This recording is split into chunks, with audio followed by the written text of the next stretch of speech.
Right, so I'm here today to talk about building a NixOS powered couch gaming PC and why you would want to do that in the first place. Uh, some short infos about me. My name is Wolfgang. I'm 29 years old. I'm DevOps slash sysops by trade. I'm also technically a NixOS contributor. I have in fact submitted 2 merge requests into NixOS, even though they are tiny. I'm also a home lab slash home server enthusiast. And in my free time, I make videos about computers. But one thing I'm not is that I am not a NixOS wizard. So I want to establish some expectations about today's presentation so that just you know what to expect and what not to expect. Right, so today we're not going to be talking about any low-level tomfoolery with drivers, with GPU, frame buffer, or whatever. That's just way above my pay grade, personally. You're also not going to be hearing any wisdom from a NixOS hacker with years of experience, because that's not me. What you will be seeing is a lot of suboptimal code and possibly reinventing the wheel like 5,000 times. And basically just like experiences of like some guy TM. Just that's all you should expect from this presentation. Right, so let's talk about gaming with capital G. Now, as far as the science is concerned, there are 2 types of gaming that exist in the world. There's console gaming, so that's more like for people who want to game casually on a couch with a controller, kind of relax. And then there is the PC gaming, so that's like for sweaty gamers, for people who take it very seriously. Now, personally, conceptually, I like the console gaming better, because I want to have 2 separate places for work and for play. It just doesn't feel right to work on the PC 8 hours a day and then just go straight the same PC and game. You know, it feels way better to go to a bigger monitor and game on that, on the couch, for some reason. Right, but then that's easy, right? Problem solved. Just get a console and game on that. But nothing is ever so simple. One problem that I have with consoles is performance. Consoles do nowhere near 4K 120 FPS or even 60. Now, why am I even talking about 4K 120 FPS? That's because that's what Microsoft and Sony talks about in their marketing materials. But unfortunately, the reality is a bit different, and in reality, we're getting anywhere from 30 to 60 FPS at 4K with very generous AI upscaling. And there's also a problem with last-gen titles, or even like the titles before that. They very often don't get updated. So even though you're playing on hardware that can technically run a certain game at 4K 240 FPS, no problem, we're still stuck at 1080p 30 FPS just because the game didn't get like the love from developer or the publishing studio. Game selection is another issue that I have. So there's a thing that is called console exclusives, which all of you know about. And the thing is, Sony has been releasing their games for PC recently, but not for Xbox, because Xbox is their direct competitor. So you would be in a better spot having a PC. Older games and exclusive emulation, is another issue that I have. Now, obviously, Xbox is actually pretty good on that front. There is a possibility to run RetroArch in the Xbox dev mode if you want to, but this dev mode is completely separate from retail mode. So you have to reboot into that, play retro games, and then if you want to play some modern games, you got to reboot into retail mode into that there. And it also costs $20 to activate, so there's also that. Then there is cloud saves and game sharing. So this might seem obvious to people who know something about gaming, but it kind of seems unfair. You can't share save games between platforms most of the time. So if you have, let's say, Steam Deck for on the go, and you have Xbox or PlayStation as a console, you will have to have 2 separate save files. That also applies to games as a purchase in general. If you have 2 or 3 platforms and you play one game on them, you have to buy it 3 times. And just in general, Steam discounts are kind of OP. Like, let's face it, console games are way too expensive, and Steam discounts are really great. But I dare to imagine a world where you could have both. You could have the freedom of a PC, and you can have a convenience and couch friendliness of a console. And you might say, well, that already exists. It's called Steam Deck. Just buy a Steam Deck and dock into your TV and be done with it. I mean, I already have one, actually. It's right there. But, of course, that's also not so simple. There is a problem with performance again. Steam Deck is a technological marvel. It's basically laptop hardware crammed into like a handheld. And it does perform pretty well for 720p, 30 to 60 FPS on the go for modern games. Once you plug that into a 4K TV, this might look very different. Now, there are handheld consoles with an Oculink port or Thunderbolt ports for an external GPU. So I could theoretically buy that, but they cost an arm and a leg. A small correction, it looks like my info here is outdated, and there are in fact plenty of handhelds with a Thunderbolt port that cost about the same as the Steam Deck. Asus ROG Ally and Lenovo Legion Go, for example, both support external GPUs and cost less than 700 euros. So there's that. And then there's a PCIe X4 bottleneck. So Oculink and Thunderbolt. Right, we are continuing our presentation now after a projector change. Thank you very much for that. But yeah, Steam Deck and performance. Great for on-the-go 720p, not so great for a TV.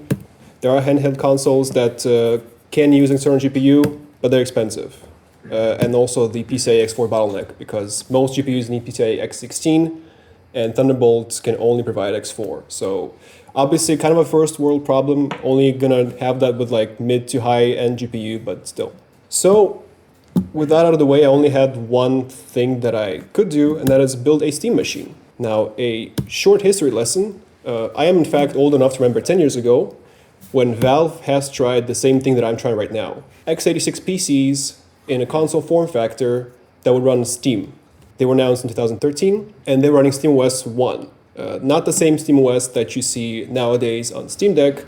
This one was based on Debian, and that one is based on Arch. So that was confusingly a completely different operating system. Unfortunately, it didn't go so well. They kind of flopped, and Valve scrapped the whole thing after less than 500,000 units were sold, which is pretty sad.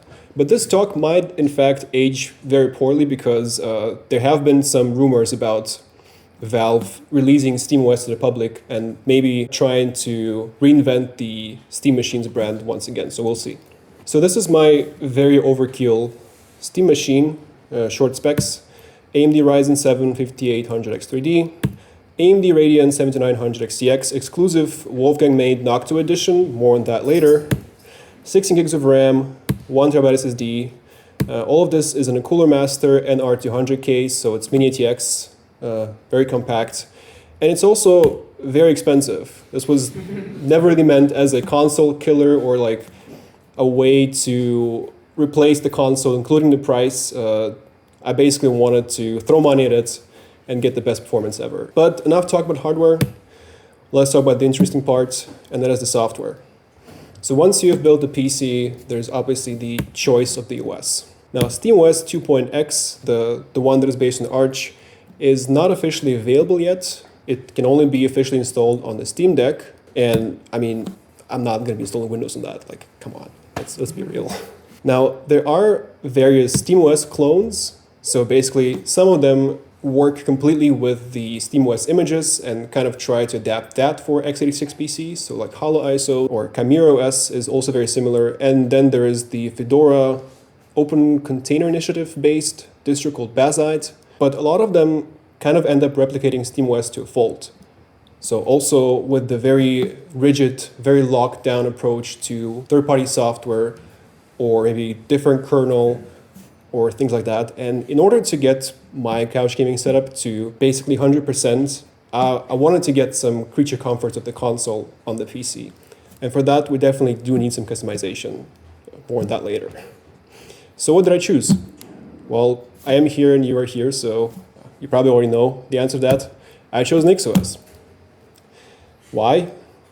Well, first of all, I already have NixOS running on my home server, on my router, on my VPS. Even this laptop is running Nix Darwin, so it was kind of going to be NixOS anyway. I also wanted to use it as an opportunity to learn more about Nix ecosystem in general. This will be my first desktop or graphical NixOS installation. I also appreciated the declarative approach to hacks, and there will be a lot of hacks and workarounds here. And of course, I could do the same with Ubuntu, Debian, or any other general purpose distro, but then once I had to reinstall, I would have to wonder, okay, how did I do this workaround? What did I do to solve this obscure problem or whatever? And NixOS definitely makes that a lot easier. Actually, the biggest reason is there's already a flake for that, TM. There's a module that scratches this exact itch, so SteamOS, but Nix, and it's called Jovian NixOS. So Jovian NixOS was originally designed as a way to run NixOS on a Steam Deck, but it can also be used to get Steam Deck-like experience on any generic x86 PC. It comes with a lot of useful kernel, driver, frame buffer, and performance improvements, so you don't have to reinvent that. It also includes an opinionated desktop environment, so by default, if I'm not mistaken, your PC boots directly into Steam Big Picture mode, just like Steam Deck. And then you can also optionally switch to a KDE desktop if you want to do some general computing. So basically, it's exactly like Steam Deck.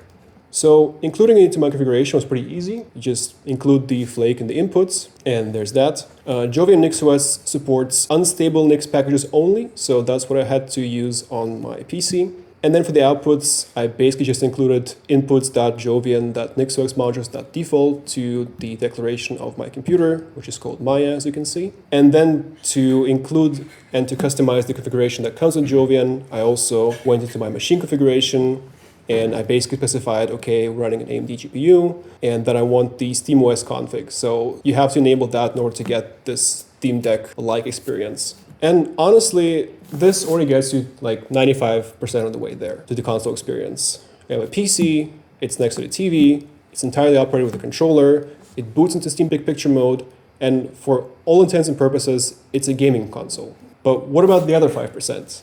So what's missing? First of all, I would like to control the TV with my PC.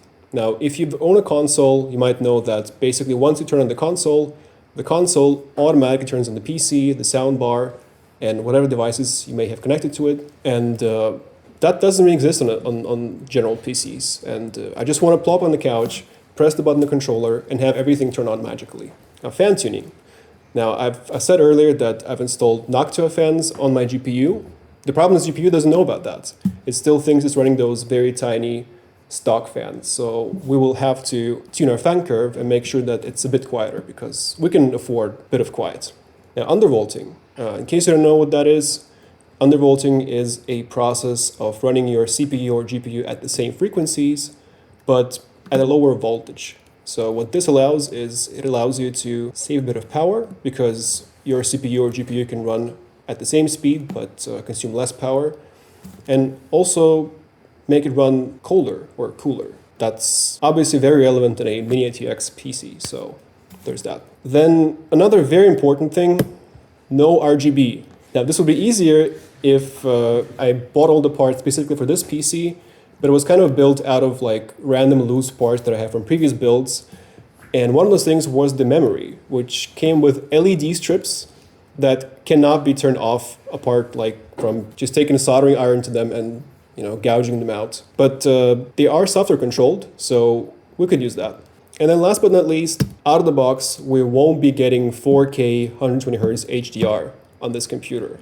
More on that later. So let's move on to the first part, and that is controlling the TV. So how do the consoles do it? So there is a certain standard called HDMI CEC.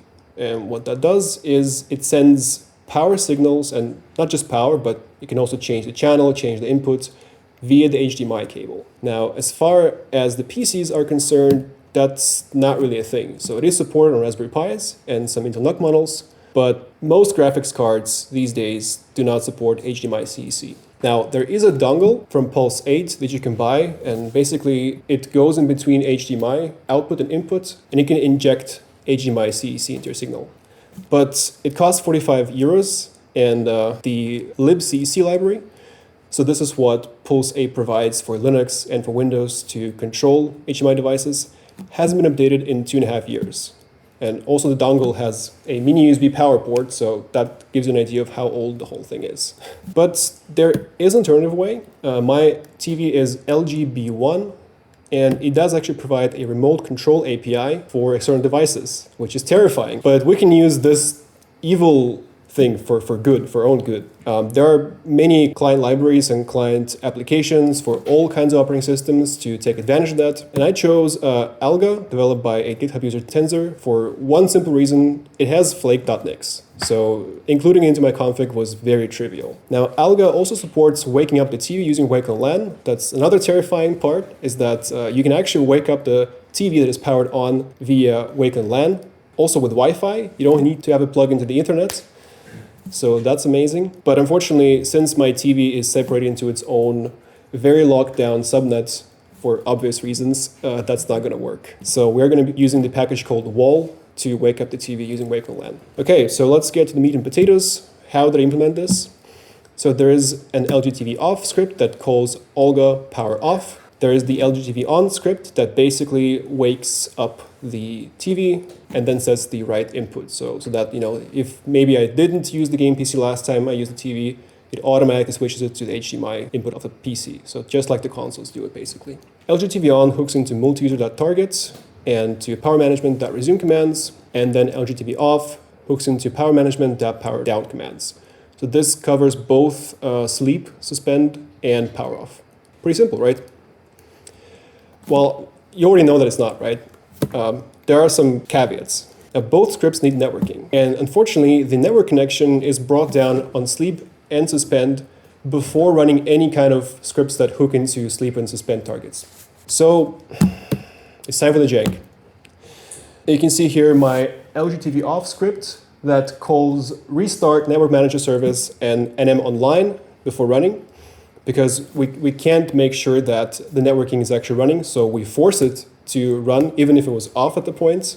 And then it retries basically switching to the channel 10 times. And the LGTV on is actually pretty simple. The only thing we're doing here is basically listing the inputs, checking if the input is correct or is incorrect in this case, and then switching to correct input of the TV. So I wrapped all this into a module, into an NixOS module, and then I can basically import it into my machine-specific configuration. It's actually very simple to use.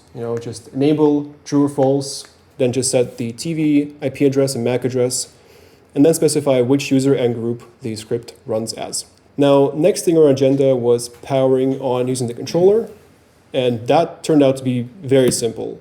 Basically just have to activate hardware.x1.enable, and the whole thing just worked. I was actually surprised at how easy that worked. The only caveat is that the user has to be in the input group, which is obvious now that I think about it, and that the computer has to be in S3 to wake up. So obviously we're not doing any magic. You can't turn on the PC completely from the cold start with the controller.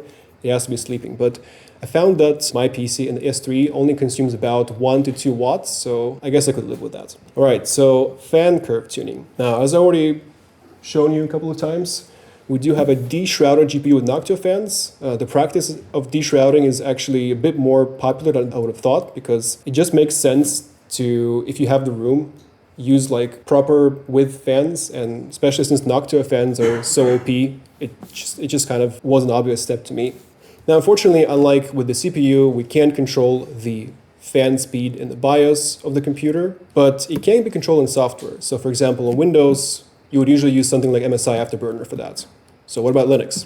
Now, thankfully, since I am running an AMD GPU, I can use Linux AMD GPU configuration tool, or LECT, which provides fan control, power settings, so things like power limits, undervolting, which will definitely come in handy, and it supports both GUI and YAML configuration, which is nice. And the best thing is that it is packaged for NixOS. The caveat is that it needs the kernel 6.13 to control the RDNA 3 GPUs, which my Radeon 7900 XTX is. And it also needs this very weird and scary kernel flag, but don't worry about that. Probably nothing. Right, so the configuration snippet itself is very easy. Basically, the only thing I'm doing here is templating out the YAML config. Sorry? PP feature. Yeah, PP feature. I know, right? Right, so I'm templating the YAML, installing the package itself, and basically hooking it into the multi-user target. And the YAML configuration itself looks like this. The only notable thing is PVM options. So I'm not actually defining the full-on custom fan curve.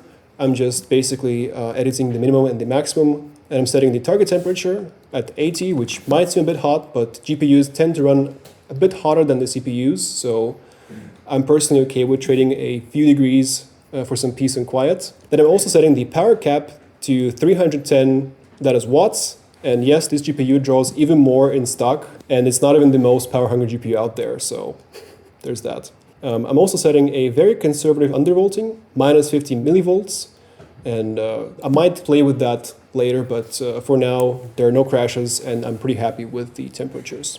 Now, obviously, I think the best way to do that would be to generate YAML with something like packages.formats.yaml instead of just putting YAML out there, and I might get to that later. Right, CPU undervolting is also fairly simple. Normally, it's possible in BIOS using something called PBO2 curve optimizer. You can also drop temperatures by about 5 degrees depending on the CPU and basically about how well you fared in the silicon lottery. And the problem is I'm running a 5800X3D CPU, and the overclocking is disabled by default on all CPUs with 3D V-cache. And even though I want to undervolt it and not overvolt it, the curve optimizer is technically an overclocking feature, so we can't use that in the BIOS. There's something about V-cache memory chips that is very sensitive to frequencies, so AMD has disabled the feature completely. But thankfully, the relevant SMU features and controls are still exposed to the OS. So even though we can't change settings in the BIOS, we can change them in the operating system. And of course, there's already a GitHub repository that does exactly that. It was made by a GitHub user, Sven Lange2. It uses the Ryzen SMU driver.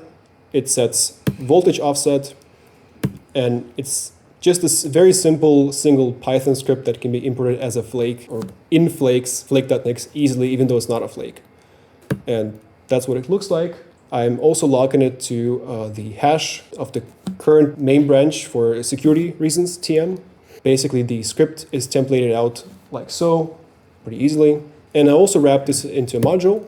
I set two options. One is the voltage offset, so default is 20, and I also just left it at that because that's enough for me.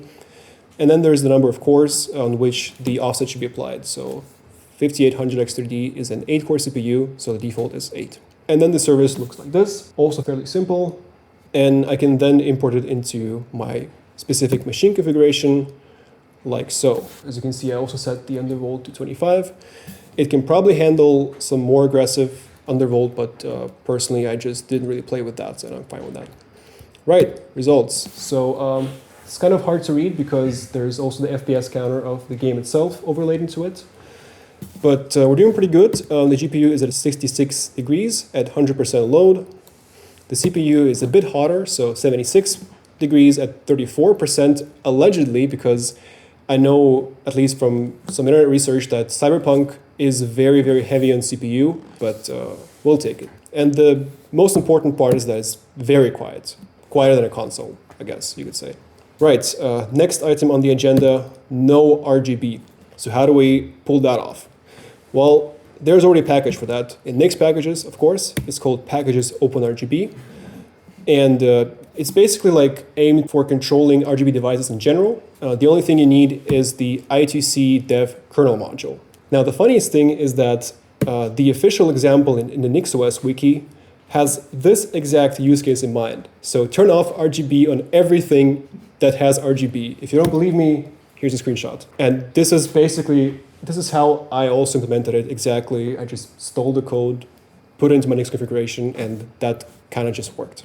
Right, next thing we need to take care of is getting 4K 120 Hz HDR to work on the TV. Now, this wouldn't be a problem with display ports. Our GPU has, in fact, 3 display ports, but TVs don't generally have display ports for some reason. And to reach that resolution and that refresh rate, we will need HDMI 2.1. Now, thanks to very nice people in the HDMI forum, that is in fact not possible on AMD GPU on Linux. They actually have outright banned AMD from including HDMI 2.1, even though the GPU support it, in the Linux open source drivers for vague DRM related reasons. So thank you guys. Round of applause for HDMI forum. And as a result, basically trying to turn on 4K 120 Hz and HDR at the same time results in this.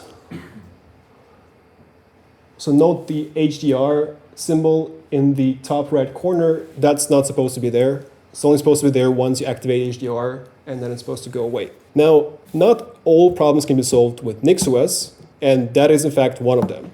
The solution actually has nothing to do with NixOS. That is one of those rare problems that, Basically, you just have to buy an active DisplayPort to HDMI cable that, I guess, secretly / illegally / whatever implements the HDMI 2.1 spec on the HDMI side. And one more thing that I had to do was disabling the frame limiter in SteamOS. So that's another fun fact.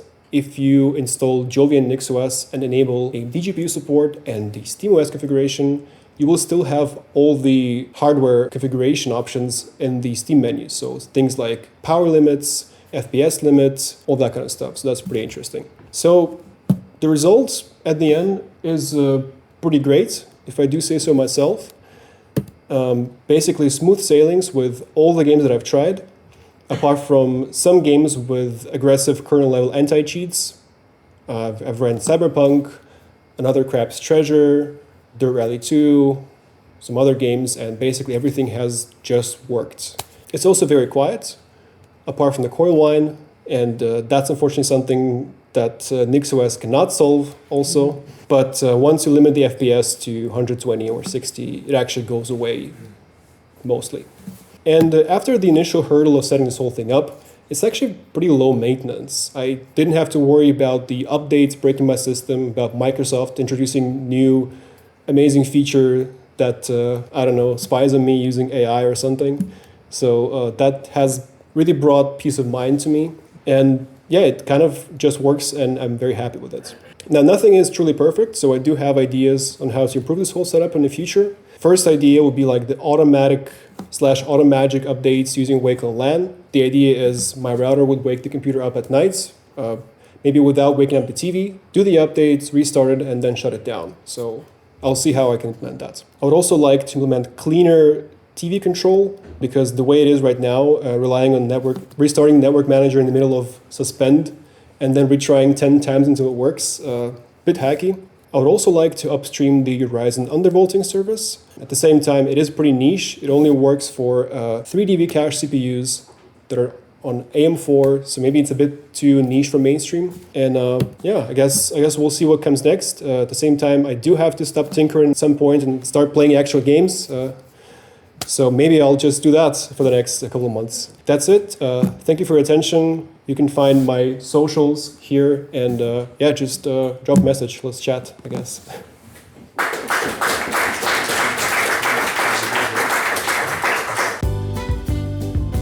You mentioned you had to disable the power limits in SteamOS. Why is that? SteamOS basically lets you tighten down the power limits a bit more on the internal AMD GPU, so that maybe when you're on the go, you can squeeze a bit more battery power out of it. So that's what it's for. I haven't tried playing with it on my Jovian NixOS setup. I'm kind of scared of what it's going to do, but the option is there. The slider is there. That's interesting. Yeah, and probably power limit the CPU, I would guess, because it would be the APU in the Steam. Yeah, right. Exactly. Did you consider doing like undervolting of your CPU even further than 25%? Or you were afraid of like some system freezes, something like this? I have considered it. I'm just, I guess I can't be bothered to do it so far because I'm pretty happy with the temperatures. But I've seen 35 kind of thrown around as like a safe number, and so you might be able to go down more from that. 2 questions. Did you consider moving to NVIDIA to get HDMI 2.1? Because that is actually one of the things that works thanks to the RISC-V processor, because that's the HDMI advantage. That's interesting. I think the implementation of Jovian NixOS either does not support NVIDIA GPUs outright, or maybe it works better with AMD GPUs. I didn't buy my GPU for that because I actually didn't know anything about Jovian back when I did that. But that'll be one reason, I guess, to go with AMD. Yeah, definitely. I had my fair share of issues with NVIDIA, but I keep on trying. I'm not going to do a Linus Torvalds here. So NVIDIA, fuck you. And the others, did you manage to, maybe also the case of the active adapter that you found, I also considered that as a solution, but I did not manage to find any adapters that still supported variable refresh rates. Right, so my adapter is from a company called Cable Matters. And actually the first review that you see when you go down to Amazon is VRR works. 5 stars. Okay, so that actually is probably a better solution than moving to a video. Thank you. Also, I know like VR have been a trend for a while. So, do you think it's possible, for example, to make it work with some VR headset, like by metal? I haven't tried, and unfortunately, I don't know what's the status on that on Linux and on NixOS in general.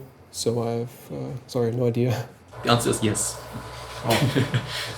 I know there are some solutions like OpenQuest, like where you can, for example, install your own. Oh, you mean the Quest? Yeah, Quest also work. I have no experience with that, Yeah. but there's ALVR, Uh-huh. and some people have gotten that to work. With NixOS, I don't know if it works with like the SteamWars big picture mode thing, but it should. But VR on Linux is limited. Put it that way. There's a question in the back. I recently played around a bit with Wayland. It's post to Xorg. NixOS, you can just do a separate X file and try it out. Does this somehow relate to gaming? What did your setup run? Is it Xorg? Doesn't it matter? Maybe it doesn't at all matter for gaming purposes. Well, it's actually a very interesting question because GameScope, which is the compositor that Valve implements and that we also are running in this case in Jovian NixOS, it runs the Steam Big Picture UI in Wayland, and then every separate gaming or game window is running in X Wayland container. Okay. So that's how it works. Do you have any stats on the power load or average idle running? Idle, I'm not even looking at it. I'm scared because chiplet Ryzen CPU plus external GPU, it's not going to be a good time. But under full load, I think we're at about 450 to 500 watts at like full chooch, basically. And idle, if I were to guess, 60 to 70. Try power. Are you only playing games on Steam or also on like Lutris with GOG? So far, I've only tried Steam games, but as far as I know, there are plugins like DecuLoader that should allow you to install stuff like Heroic Launcher for what's it called, Epic Store? Yeah, Epic Store, and it should be possible. Basically, it's not that you can only play Steam games. Yeah, I mean you also install KDE as an option, so you could launch launch Lutris from there and install GOG games or Epic games. But the difference between having Steam Big Picture and then having to switch to KDE to launch another game, that's like not really optimal, I think. At the same time, there is an option in Steam to specify a custom game executable and basically create a launch item for a non-Steam game. Also, Heroic Launcher can do that automatically. So if you use Heroic instead of Lutris for GOG and Epic Store, then it has a checkbox automatically add install games to Steam. The downside is you need to restart Steam so it actually knows about the added items. So you can't install while Steam's running. I mean, Lutris has the option to start Steam games, so. But I don't think there's like a controller-enabled Lutris version. I haven't tried it. Maybe it just works with controller. I don't know. Heroic can be controlled by a gamepad. It doesn't have a special big picture mode, but if you use a gamepad, it just works magically. You can also Heroic is Electron. Yeah, it is. And also it somehow does not manage to run on Radar for me, even though it is Electron, so I always have to disable the Radar. Because it is Electron. What I want to say is you can start Lutris from Steam. You can just add it manually and just tell Lutris to run this game. Ah. I'm not sure if GameScope likes that, because GameScope can only show one application at the same time. Can do multiple. It even has a window switcher. Oh. Yeah. So you sort of add the Lutris launcher as a custom game in Steam, and then yeah, you just give it the executable of Lutris, and then there's some flag you can put in Lutris, like standard Lutris thing that just runs a certain game. Optimally, there would be some kind of compositor that it's like GameScope, but also runs multiple game launchers, and you can switch with some buttons between them. In terms of feature compatibility or completeness, I think KDE is the one that probably gets the closest to it. I mean, you can Probably. also just run Luchas from like inside GameScope. Yeah. You can have a launcher for Luchas in Steam. All right. Thank you for the attention, and let's wave the pizza, I guess.